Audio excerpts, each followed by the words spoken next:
नमस्कार, मराठी गडवामध्ये आपलं मनपूर्वक स्वागत। आज आपण बघणार आहोत कांद्याची पात वर्षभरासाठी कशी स्टोर करायची व तिचा हिरवागार कलर तसाच राहिला पाहिजे, त्यासाठी काय करायचं आहे मी तुम्हाला सांगणार आहे। चला तर बघूया। इथे एक मोठी कांद्याची पात घेतली आहे। सर्वप्रथम आता हिला तोडून घेऊया। तर कांद्याच्या पातीचे पुढचे पिवळे टोकं असतात ते काढून घ्यायचे आहे। त्यानंतर कांद्याच्या पातीचा कांद्याजवळचा व्हाईट पार्ट व कांदा काढून घ्यायचा आहे आणि कांद्याच्या पातीची ही पात अशी वेगळी करायची आहे। तर अशा प्रकारे सर्व कांद्याची पात निवडून घेऊया। सर्वप्रथम टोकं काढायचे आहे। त्यानंतर त्याचं कांदा व व्हाईट पार्ट आहे तो साईडला ठेवायचा आहे। कांद्याचे जे कवळे कांदे आहे व व्हाईट पार्ट आहे त्याची तुम्ही भाजी करू शकता।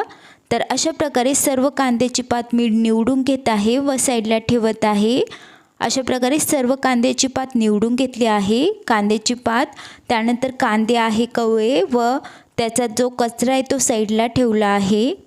कांद्याच्या पातीला निवडून घेतला आहे। आता स्वच्छ धुवून घेऊया। तर कांद्याच्या पातीला असं एका मोठ्या टपामध्ये टाकून स्वच्छ धुवून घ्यायचं आहे, असं दाबून दाबून, ज्यामुळे यावर जी काही धूळधाळ असेल ती सर्व निघून जाईल। त्यानंतर एक जाळी घेतली आहे व त्यावर कांद्याची पात अशी पसरून ठेवूया, ज्यामुळे याच्यावर जे काही एक्स्ट्राचं पाणी असेल ते निघून जाईल। आता 10-15 मिनिटांनंतर कांद्याची पात चांगली निथळली आहे व यातील एक्स्ट्राचं पाणी इतकं जमा झालं आहे। कांद्याच्या पातीला एका कापडावर असं पसरून ठेवूया। कापडाने थोडंसं असं हलक्या हाताने पुसून घेऊया, ज्यामुळे यात जे काही थोडंसं पाणी असेल तेही निघेल। तर असं 10-1 मिनिटं ठेवलं आहे। कांद्याची पात एकदम कोरडी झाली आहे, तुम्ही बघू शकता। आता आपण हिला बारीक चिरून घेणार आहोत। 5-6 कांद्याची पात एकसोबत घेतली आहे। आता कांद्याच्या पातीचे असे लांब लांब तुकडे करून घ्यायचे आहे। तर तुम्ही ते बारीक तुकडेही करू शकता, पण कांद्याची पात सुकल्यानंतर बारीक होते, त्यामुळे असे थोडेसे लांब तुकडे केले की ती एकदम व्यवस्थित सुकली जाते। तर अशा प्रकारे सर्व कांद्याची पात चिरून घेऊया। थंडीमध्ये भरपूर कांद्याची पात येते, एकदा की आपण हिला सुकून ठेवली की वर्षभर हिचा कधीही वापर करू शकतो। सुकलेल्या कांद्याच्या पातीला थोड्याशा तेलावर परतून वरून मीठ मिरची टाकलं ना, खूप मस्त कुरकुरीत कांद्याची पात होते।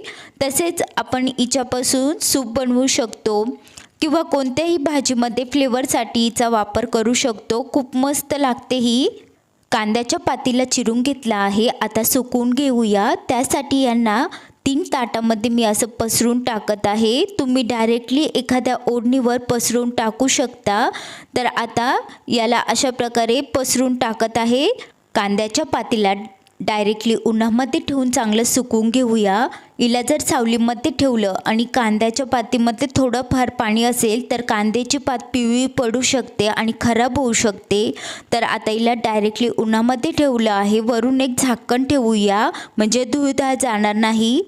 तुमच्याकडे जास्त ऊन येत नसेल तर तुम्ही हिला फॅनखाली सुकवून घेऊ शकता व त्यानंतर एका दिवसाचं ऊन दाखवून घेऊ शकता। तर आता कांद्याची पात 2 दिवसानंतर दाखवत आहे, तुम्ही बघू शकता ही बऱ्यापैकी सुकली आहे, पण हिचा कलर हिरवागार राहिला आहे। आता हिला एका कापडावर असं पसरून ठेवलं आहे उन्हामध्ये। अजून एक दिवस चांगलं उन्हामध्ये ठेवूया व हिला चांगलं कडक होऊ देऊया। ऊन जर कमी असेल तर तुम्हाला अजून 1-2 दिवस चांगलं सुकवून घ्यायचं आहे। तर आता कांद्याची पात चांगली व्यवस्थित सुकली आहे व एकदम कडक झाली आहे। हाताने थोडीशी चुरगळून दाखवते, तुम्ही बघू शकता हिचा आवाज किती मस्त आला आहे। ही एकदम व्यवस्थित सुकली आहे व कडक झाली आहे। आता आपण हिला एका एअरटाईट कंटेनरमध्ये भरून ठेवू शकतो व वर्षभरासाठी स्टोर करू शकतो। कांद्याची पात एकदम व्यवस्थित सुकली गेली आहे। आता हिला एका एअरटाईट कंटेनरमध्ये भरून ठेवूया व वर्षभरासाठी आपण याचा केव्हाही वापर करू शकतो। याचा वापर आपण कुरकुरीत कांद्याची पात करण्यासाठी करू शकतो, सूपमध्ये टाकून करू शकतो किंवा कोणत्याही भाजीमध्ये आपण हिला टाकू शकतो। तुम्ही बघू शकता कांद्याची पात सुकल्यानंतरही मस्त हिरवीगार राहिली आहे। तर तुम्हीही अशा प्रकारे कांद्याच्या पातीला एकदा वर्षभरासाठी स्टोर करून बघा, तुम्हालाही खूप आवडेल। तर तयार आहे सुकलेली कांद्याची पात।